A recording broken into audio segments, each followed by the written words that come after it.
Hey guys, welcome back to Clares classes. तो हम कर रहे थे चैप्टर नंबर 3 जो कि है हमारा अकाउंटिंग प्रिंसिपल। उसमें हम कर रहे थे कंसेप्ट। तो हम फोर्थ वाले पे आए थे, तो चलिए शुरू करते हैं।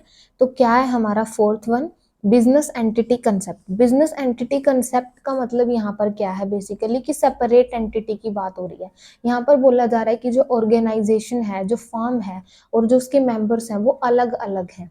यानी कि जो फर्म है वो अपने बेसिस पे अपनी प्रॉपर्टी जो है, एसेट्स जो है खरीद सकती है, लोन्स रेज कर सकती है। उसी तरीके से मेंबर्स भी अपनी साइड से कर सकते हैं, लेकिन वो अपने पॉइंट ऑफ व्यू से करेंगे, फर्म के लिए नहीं। यानी कि दोनों अलग अलग अपने जो सारे डिसीजंस हैं, जो सारे लोन्स रेज करना चाहते हैं वो सारी चीजें कर सकते हैं। अगर फर्म को किसी के ऊपर थर्ड पार्टी पे सूट फाइल करना है तो वो अपने नाम से कर सकती है, मेंबर्स के नाम से नहीं कर सकती। ठीक है, तो दोनों ही क्या है, अलग अलग है, एक दूसरे से डिस्टिंक्ट है।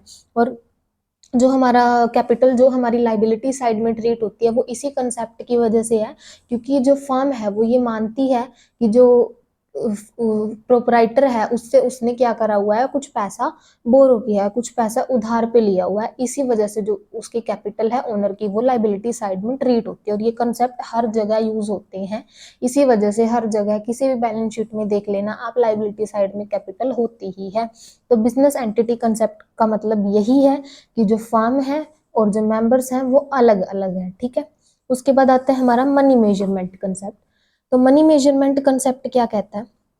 जैसे कि हमने अकाउंटिंग में पढ़ा था, अकाउंटिंग के कुछ फीचर्स थे, उसमें हमने पढ़ा था कि मनी टर्म्स में जो ट्रांजैक्शंस होती हैं या फिर जिनको मनी टर्म्स में एक्सप्रेस करा जा सकता है उन्हीं को रिकॉर्ड करा जाता है।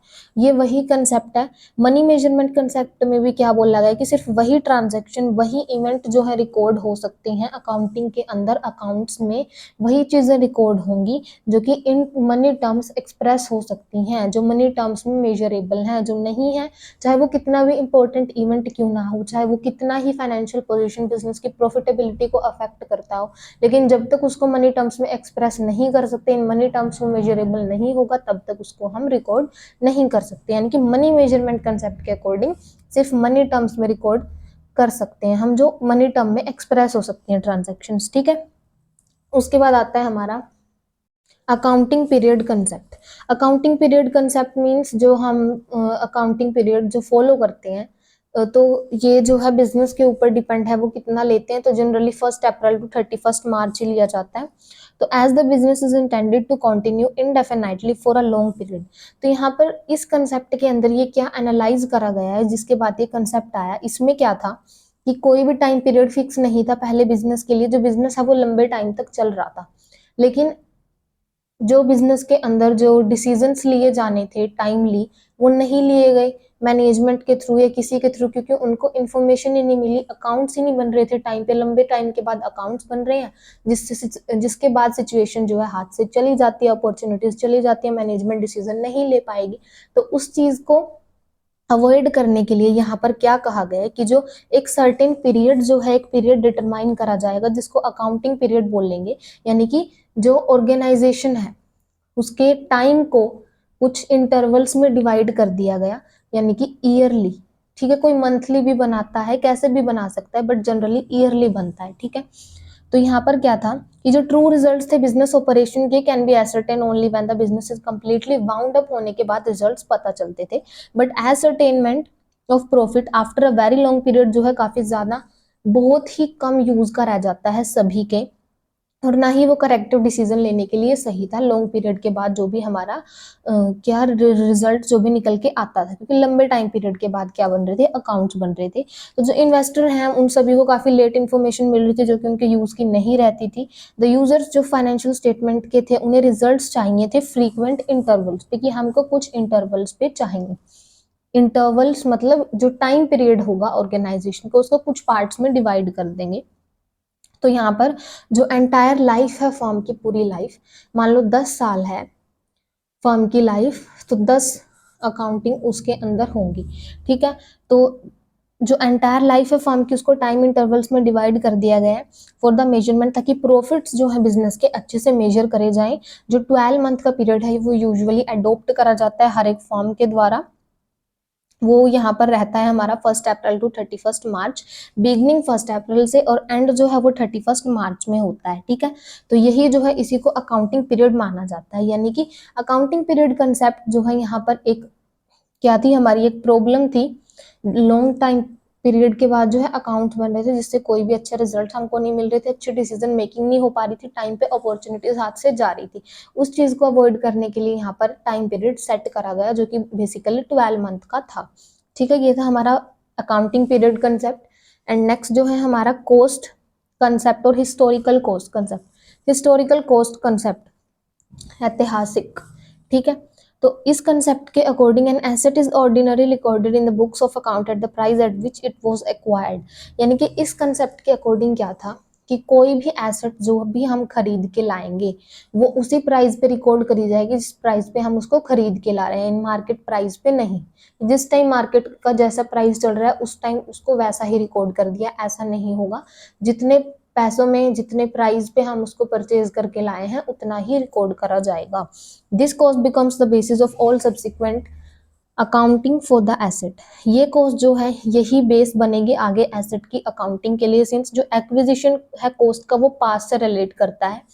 इसी वजह से इसको हिस्टोरिकल कॉस्ट कंसेप्ट बोला जाता है, क्योंकि जो एसेट है वो हमने पास्ट में एक्वायर करी थी लेकिन उसका ट्रीटमेंट अभी भी चल रहा है, वो डेप्रिशिएट भी हो रही है टाइमली।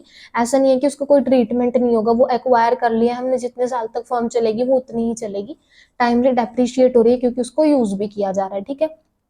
तो डेप्रिसिएशन तो आपको पता ही होगा, जो कि हम क्या करते हैं, एक्चुअल में कोई कैश हमारा फर्म से नहीं जाता है, बट जस्ट हम उस एसेट के जो दोबारा से उस एसेट को एक्वायर करने के लिए हम क्या कर रहे हैं, एक तरीके से पैसे को बचा रहे हैं एक साइड में डेप्रिसिएशन की फॉर्म में, ताकि हमें बाद में जो है कोई भी फाइनेंशियल बर्डन ना उठाना पड़े, जिससे हम अपनी एसेट को एकदम से ले पाए, ठीक है। ऐसा होता है डेप्रिसिएशन का। तो जो कॉस्ट है वो अकाउंटिंग के लिए एसेट का बेस बनती है। तो जो एक्विजिशन की कॉस्ट है वो पास से रिलेट करती है, इसी वजह से इसको हिस्टोरिकल कॉस्ट बोला जाता है। This cost is the basis of valuation of the assets in the financial statement.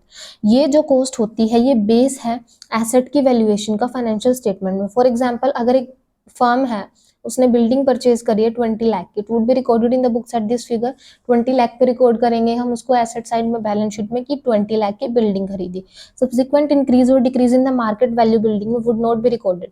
कुछ भी इंक्रीज हो या डिक्रीज हो मार्केट वैल्यू में उसको रिकॉर्ड नहीं करा जाएगा, क्योंकि हमने जो एक्वायर्ड वैल्यू है उस बेसिस पे ही हम रिकॉर्ड कर रहे हैं। तो मार्केट के वैल्यू में कोई इंक्रीज डिक्रीज इफेक्ट नहीं करेगा, ना ही उसको अकाउंट में हम एंटर करेंगे।